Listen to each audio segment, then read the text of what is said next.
नमस्कार दोस्तों, मैं परम स्टडी चैनल से परमेश्वर पांडे आज आप लोगों के लिए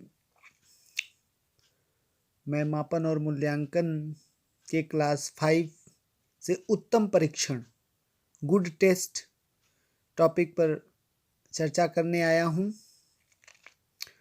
और सबसे पहले उत्तम परीक्षण को शुरू करने से पहले मैं आपसे यह कहना चाहता हूं कि यह टेट, सीटेट, बीएड और डीएलएड, इसके अलावा रीट कंपटीशन एग्ज़ाम की तैयारी करने वाले स्टूडेंट्स के लिए अत्यंत ही महत्वपूर्ण है। ठीक है। और टॉपिक शुरू करने से पहले यदि आपने अभी मेरे चैनल को सब्सक्राइब नहीं किया है तो प्लीज़ चैनल को सब्सक्राइब अवश्य कर लें। और यदि टॉपिक अच्छा लगे तो आप ज़रूर लाइक करिएगा। उत्तम परीक्षण, गुड टेस्ट। जैसा कि हम लोग जानते हैं दोस्तों कि आज के समय में जीवन के विभिन्न क्षेत्रों में कई प्रकार के मानवीय व्यवहार के अध्ययन के लिए परीक्षणों की आवश्यकता पड़ती है। एक परीक्षण का चुनाव करते समय यह देखा जाता है कि उस परीक्षण में कौन कौन सी विशेषताएं विद्यमान हैं। और सभी परीक्षण समान रूप से उपयोगी नहीं होते हैं। कुछ परीक्षण अधिक उपयोगी और वैध होते हैं तो कुछ परीक्षण कम। अतः मानवीय व्यवहार के अध्ययन के लिए अधिक उपयोगी और अच्छे परीक्षण की हमें आवश्यकता होती है। और अर्थात इसके अर्थ को स्पष्ट करते हुए अकॉर्डिंग टू एनास्तासी, एनास्तासी ने क्या कहा था? A psychological test is essentially an objective and standardized measure of a sample of behavior.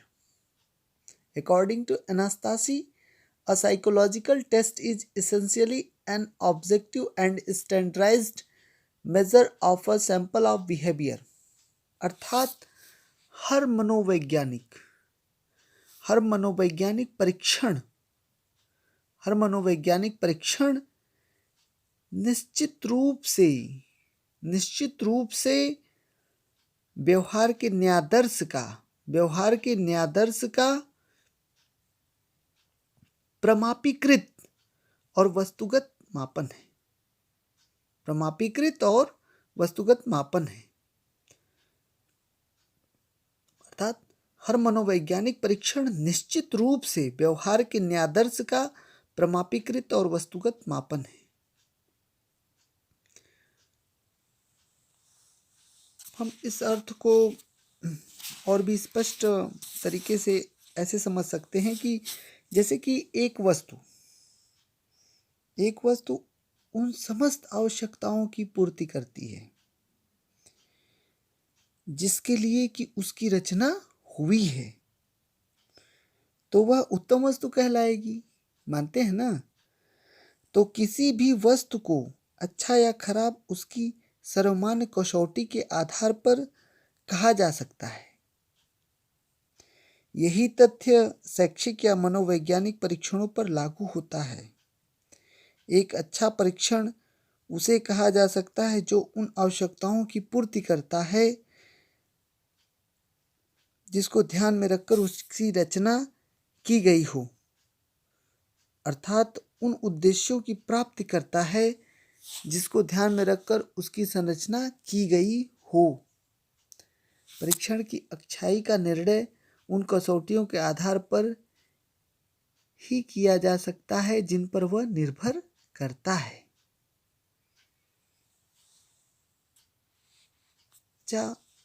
इस प्रकार से हम ये कह सकते हैं कि एक अच्छे परीक्षण में, उत्तम परीक्षण में कई विशेषताएं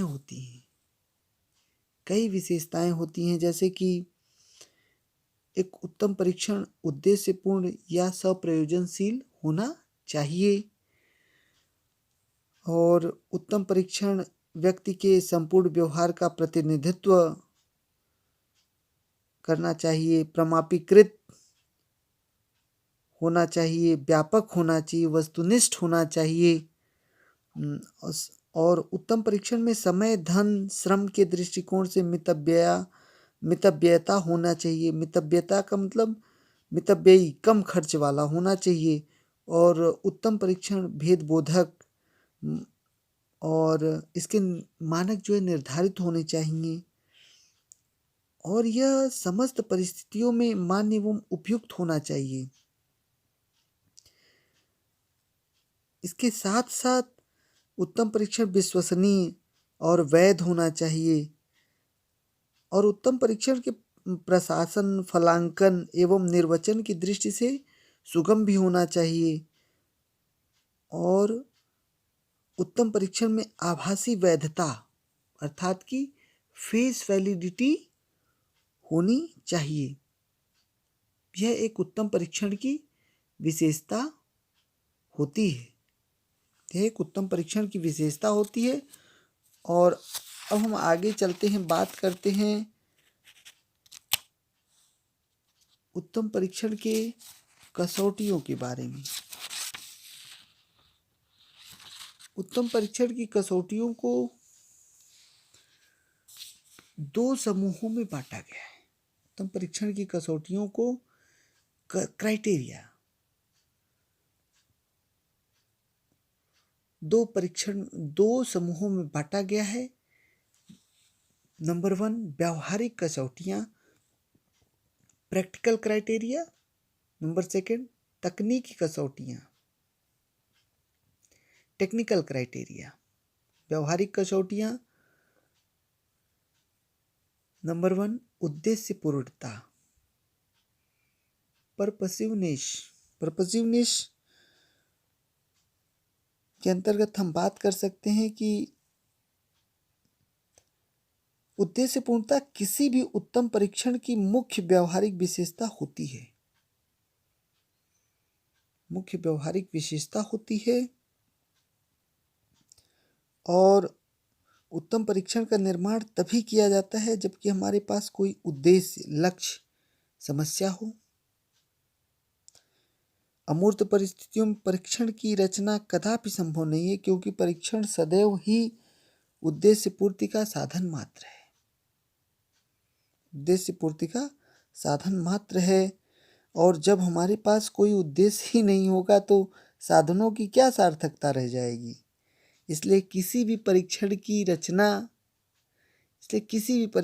रचना करने से पूर्व समस्या, लक्ष्य या उद्देश्य के संबंध में निर्णय कर लेना आवश्यक हो जाता है और उद्देश्य निर्धारण कार्य विषय या पाठ्यक्रम का ध्यानपूर्वक अध्ययन करने के उपरांत ही निश्चित किए जाते हैं। जैसे उदाहरण के तौर पर हम यह कह सकते हैं कि एक बुद्धि परीक्षण का उद्देश्य 10 से 18 वर्ष के बालकों की सामान्य बुद्धि योग्यता का मापन करना होता है। एक निष्पत्ति परीक्षण के निर्माण का उद्देश्य हाई स्कूल स्तर के बालकों की निष्पत्ति योग्यता का मापन करना है। अच्छा, और व्यवहारिक कसौटियों के दूसरे पॉइंट की बात करते हैं, व्यापकता की। कंप्रिहेंसिवनेस, व्यापकता से हमारा तात्पर्य है कि परीक्षण में इस प्रकार के पदों मतलब कि आइटम्स एवं प्रश्नों, क्वेश्चंस को स्थान देना जो उन क्षेत्र के समस्त पहलुओं का मापन कर सके, अर्थात व्यवहार को विस्तृत रूप में प्रदर्शित कर सके, व्यापक रूप में प्रदर्शित कर सके और इसको दूसरे रूप में इस प्रकार व्यक्त कर सकते हैं कि परीक्षण इतना व्यापक हो कि वह अपने लक्ष्य की पूर्ति कर सके। हम किसी कक्षा के गणित विषय के ज्ञान की उपलब्धि का परीक्षण करते हैं तो प्रश्नों की संख्या इतनी हो कि पूरा निर्धारित विषय क्षेत्र उसके अंतर्गत समाहित हो जाए। जी, और परीक्षण की व्यापकता परीक्षण निर्माता की स्वयं की सूझबूझ, बुद्धि एवं क्षमता पर निर्भर करता है। पॉइंट नंबर 3, मितव्ययिता की बात करते हैं, इकोनॉमिकल। तो मितव्ययिता से हमारा तात्पर्य है कि परीक्षण का निर्माण समय, धन एवं श्रम। मित का मतलब क्या होता है? कम, व्यय का मतलब खर्च। समय, धन एवं श्रम के व्यय को ध्यान में रखकर किया जाना। बिल्कुल। और पदों में, परीक्षण में पदों की संख्या व्यापकता की दृष्टि से क्या होनी चाहिए? पर्याप्त होनी चाहिए। और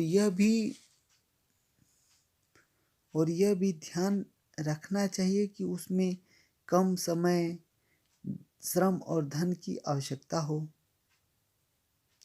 अर्थात हम लोग दूसरे शब्दों में यह भी कह सकते हैं कि एक उत्तम परीक्षण समय, श्रम एवं धन की दृष्टि से मितव्ययी होना चाहिए।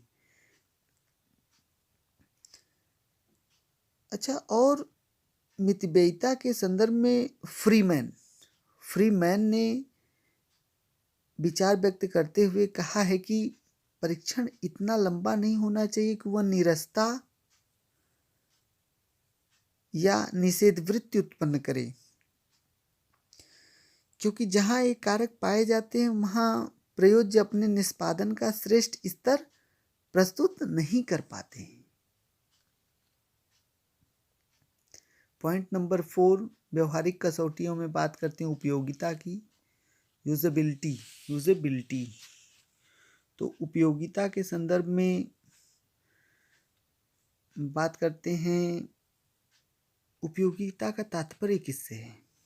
जी, उपयोगिता का तात्पर्य सहजता और सुगमता से लिया जाता है। सुगमता के अंतर्गत देखिए 2 बातों को स्थान दिया जाता है। पहली बात होती है प्रशासन की और दूसरी बात होती है फलांकन एवं निर्वचन की सरलता। परीक्षण हमारा इतना सरल होना चाहिए कि सीमित उपलब्ध साधनों में भी उसका प्रशासन हो सके। जी, ठीक है।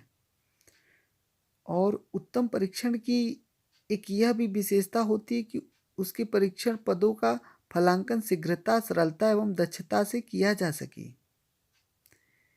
इसलिए प्रमापीकृत परीक्षणों में उत्तर कुंजी, या जिसको हम कह सकते हैं फलांकन कुंजी, स्टोरिंग की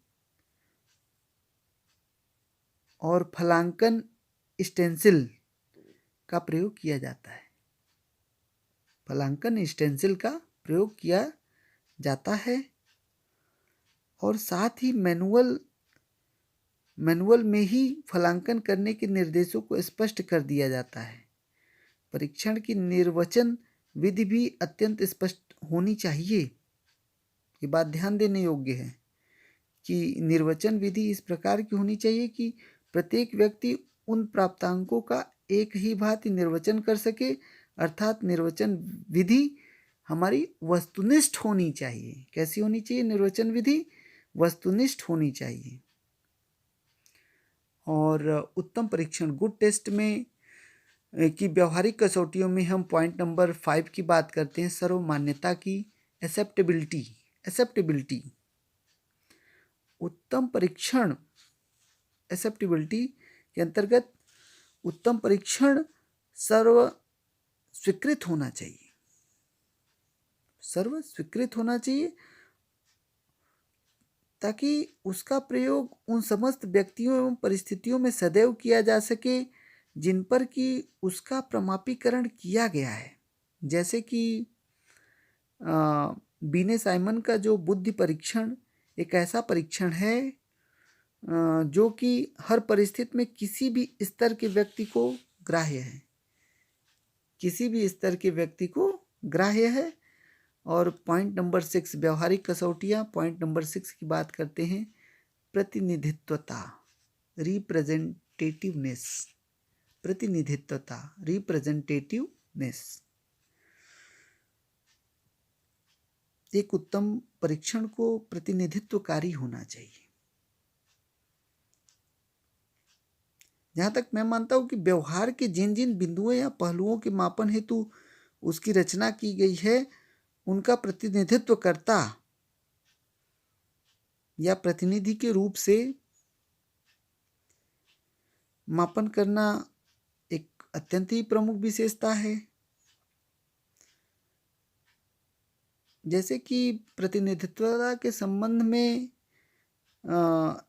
एफ.जी. ब्राउन ने कहा है कि एक परीक्षण उस समय प्रतिनिधि पूर्ण होता है जब परीक्षण के पद मापित किए जा रहे व्यवहार से संबंधित हो।